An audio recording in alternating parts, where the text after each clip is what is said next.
We are here today to celebrate like the winners of the second annual Development Impact Awards, Real Humanitarian, Care Fund, and UNICEF Canada. These awards recognize and honor projects that align with at least one of the six core action areas of the Feminist International Assistance Policy, or FIAP. These like the action areas that have brought about like a meaningful change in communities. All three award-winning projects are working in the area of gender equality and empowerment of women and girls. On February 4th, at a special event at the Manitoba Legislative Assembly, Real Humanitarian, UNICEF Canada, and Tier Fund received their awards in front of their peers, elected officials, and the public. It was a great day to celebrate all of the award winners there.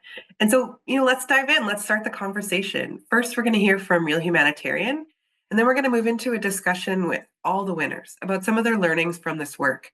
I'd now like to welcome co-executive directors of Real Humanitarian, Deborah Northcott and Rachel Austin. Hello, thank you so much. Welcome. I'm Rachel Austin. This is Deb Northcott. We are the co-executive directors of Real Humanitarian. We were so excited to receive this award for our work with SSCM, the vocational training school in Addis Ababa, Ethiopia. So I'd love to tell you a little bit about the program. We've been working with SSCM for many years. It is a free trade school in the center of Addis Ababa, and many of the students who are enrolled there are women. The program was originally created after a local NGO, SSCM, took a look at the needs in the area, in their community, and saw that there was a great need for trades training to help people improve their quality of life and their potential for income. The project does target girls and women-headed households specifically, which is why so many of the students are women who go to the school. Each of the students receives everything they need as part of their enrollment to be able to succeed in their training. The training courses are from 6 to 9 months. They include in-class training and also a practicum or an apprenticeship placement, so they can get some real work experience.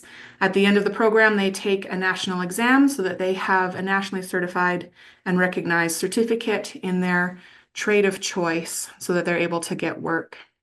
So the different trade programs at this school, you can see here, hairdressing is a very popular one of the programs, but we have barbering and hairdressing, so men's and women's hair care.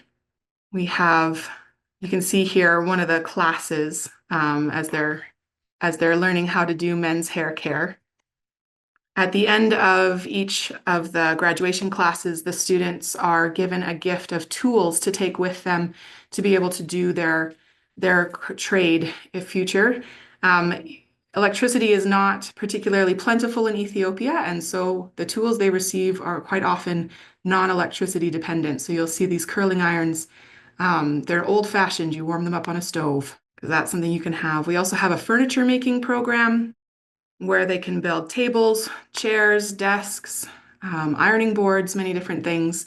A garment making program. This is a new industry in Ethiopia that's growing rapidly, the textile industry, and it's one of our most popular classes. They learn all different parts of garment making, from learning how to use the machines to being able to make their own patterns and work with different types of fabrics. They work very hard.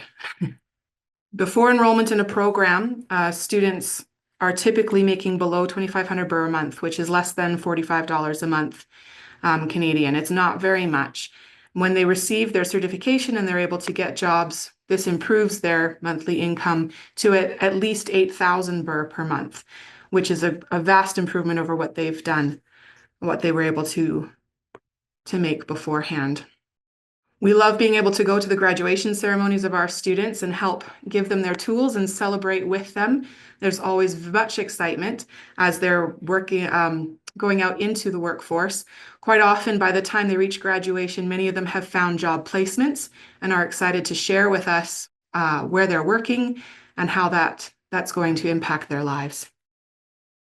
So I just wanted to share with you my experience of being at the graduation in November. At that time, there were 80 students that were graduating from all of those different trades, and they were given an opportunity to share with us how things had gone for them.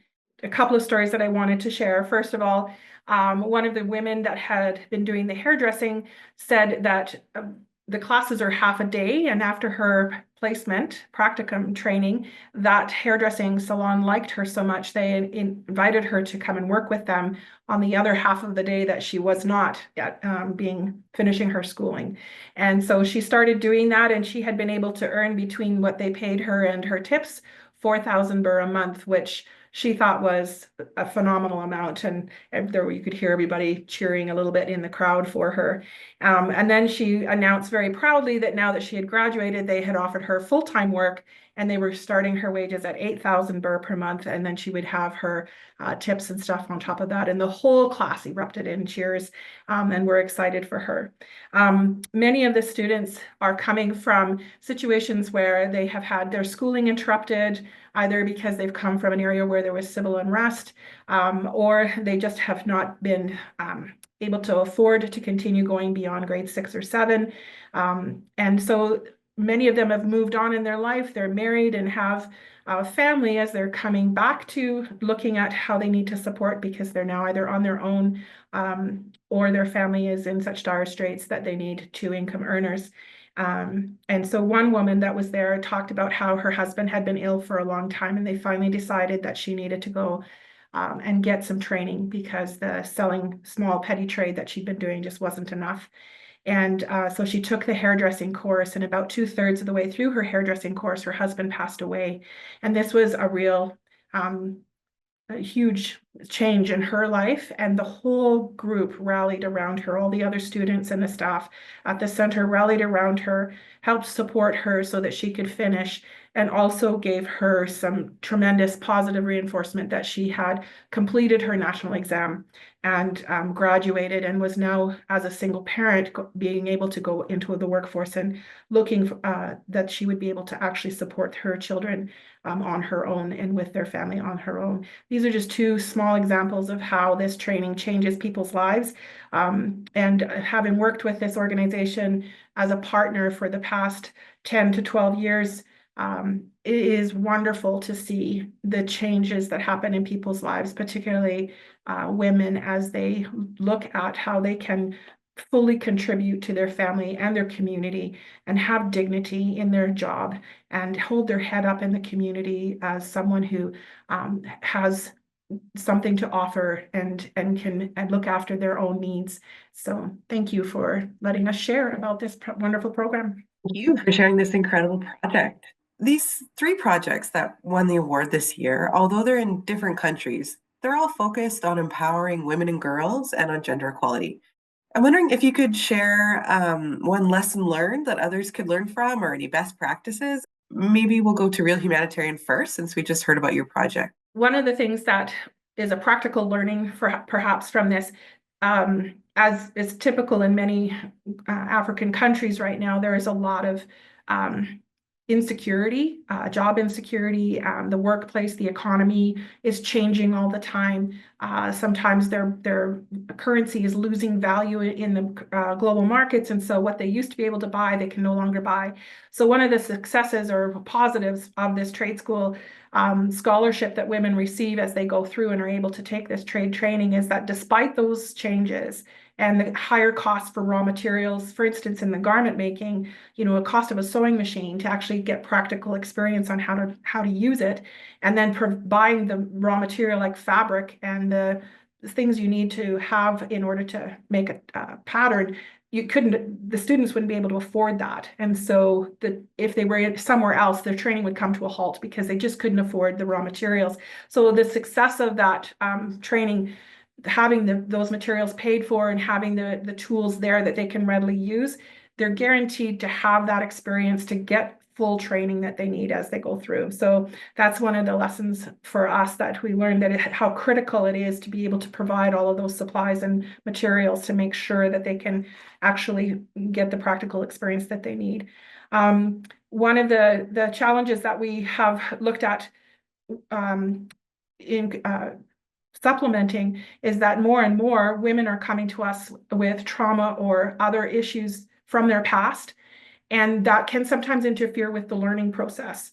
And so we have brought in more fully social workers on site and the opportunity for women to have a place where they can go and discuss some of the issues that they're facing either at home or have faced in the past, so that they can work through those things, make sense of their history or make sense of what's going on in their life, and have it not side rail them from their education process so they can't finish or complete. So that has been one of the challenges that we saw occurring, and a response that we had to help mitigate that for women, so that they were, just trying to remove some of those hurdles out of the way so that they can actually finish this process and have that reward at the end of being able to do their jobs. So yeah, thank you. It's really a valuable thing to take away from today, that it's not just the training, but wraparound supports too, right? So that's really excellent. Thanks for sharing.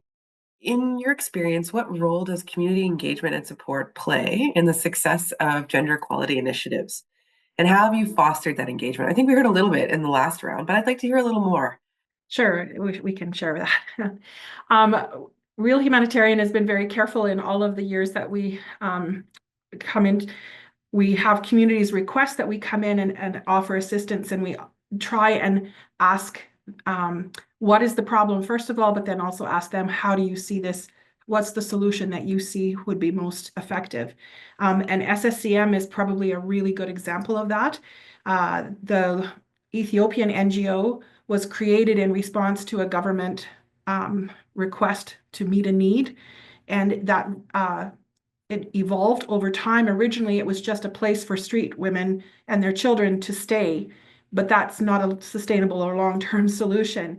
And it evolved into trades training so that the women would eventually have the ability to have their own income and provide their own housing and look after their own families.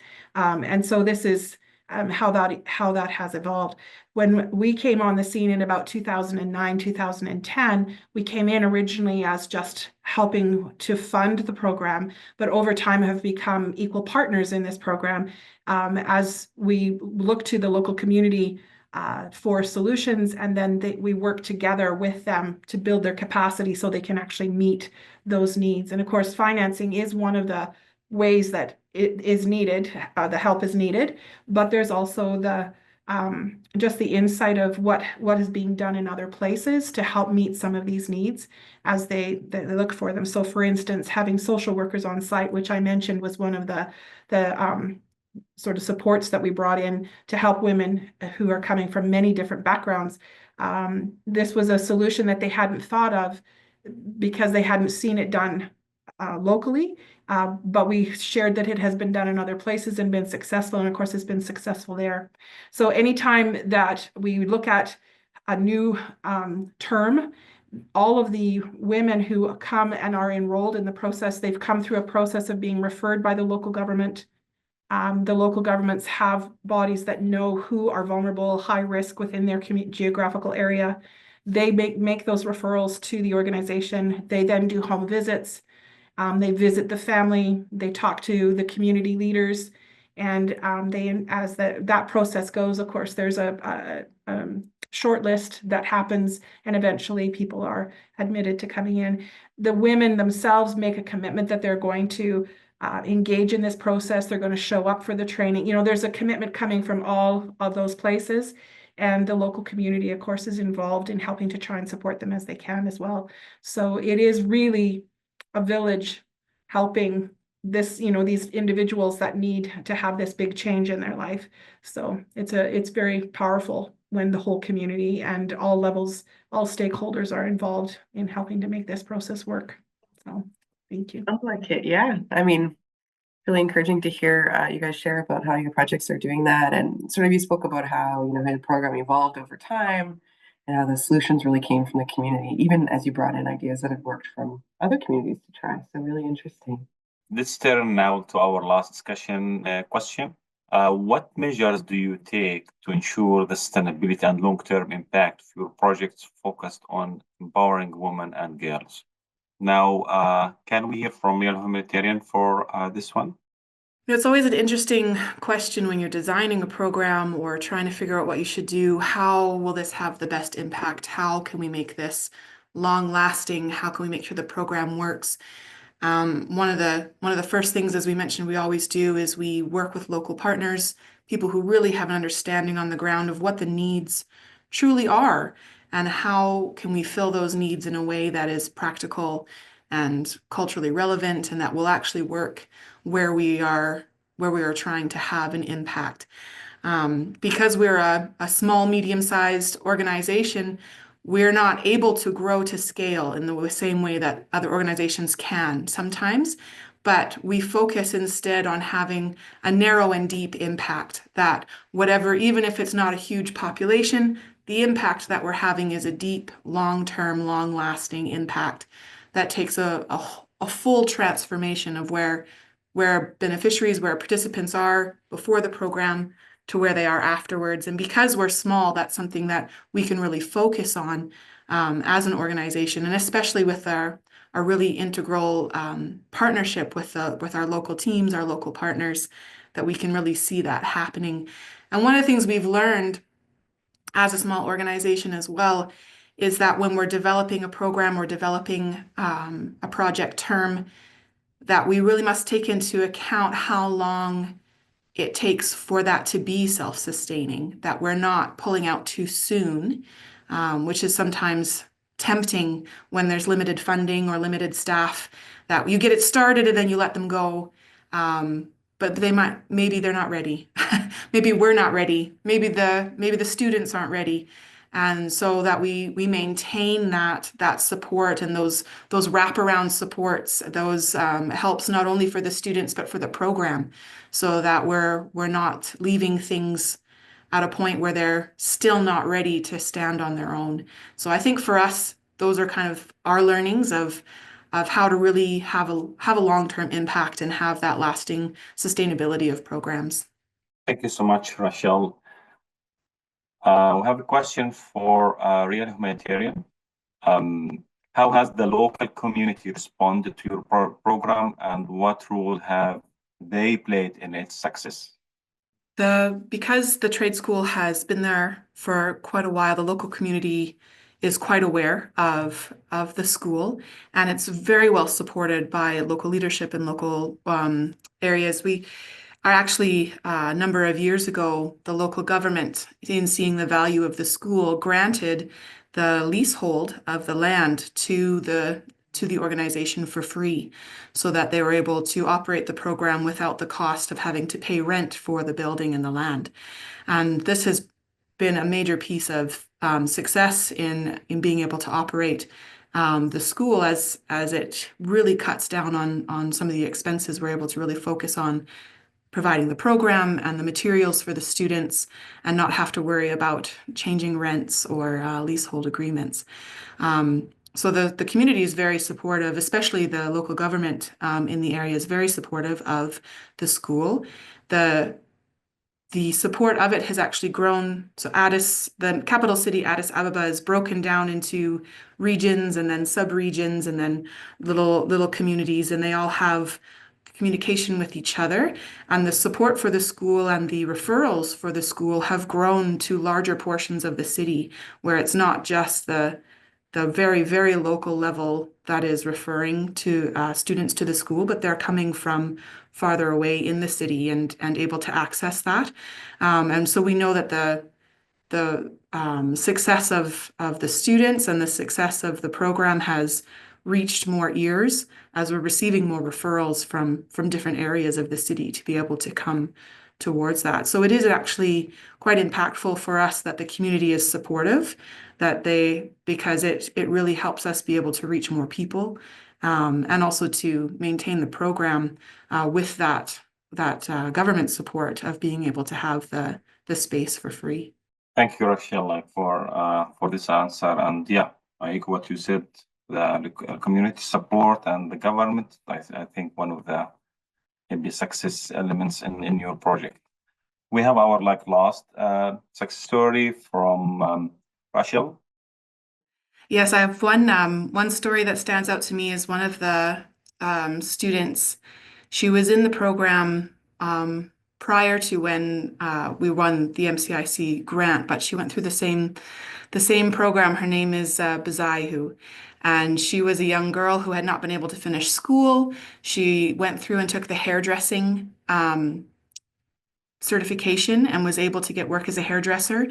And she worked really, really hard. She was able to save up enough money that she was able to go back to school, upgrade her schooling, get further education, and move on with her career from that base of being able to improve her income through trades training.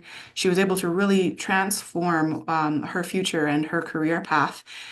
She went into teaching, learned about schools and school management, and she now is a principal of a kindergarten school that has, in Ethiopia, they do 3 levels of kindergarten. So kindergarten 1, 2, and 3. And there's about 300 students in her school. And she is so proud when we go back and visit. She's invited us a couple of times to come and see her school and see how the children are doing and how much she values education and how she wants all these students to be able to finish their education. And it is a beautiful school. She actually advocated with her local government to build a new campus because the campus she originally started with was very old and had maintenance problems, quite severe maintenance problems. And so this new school is now there. We've been able to see it. It's a beautiful new campus, and she's so proud of her school, of her students, and she's able to fully support herself and her family. She's married, she has children, and her children will be able to access education without the need of outside supports. And so for me, that's one of those like full transformation type of stories where she went from living in a kitchen, someone else's kitchen that she was renting out, to being able to work for herself, to being able to see a career path and now have a home and have a job and have her family. So I think that's one of my favorite stories. So thank you everyone for joining us for these incredible stories of change that are happening around the world, making lives better for women and children. Thank you so much.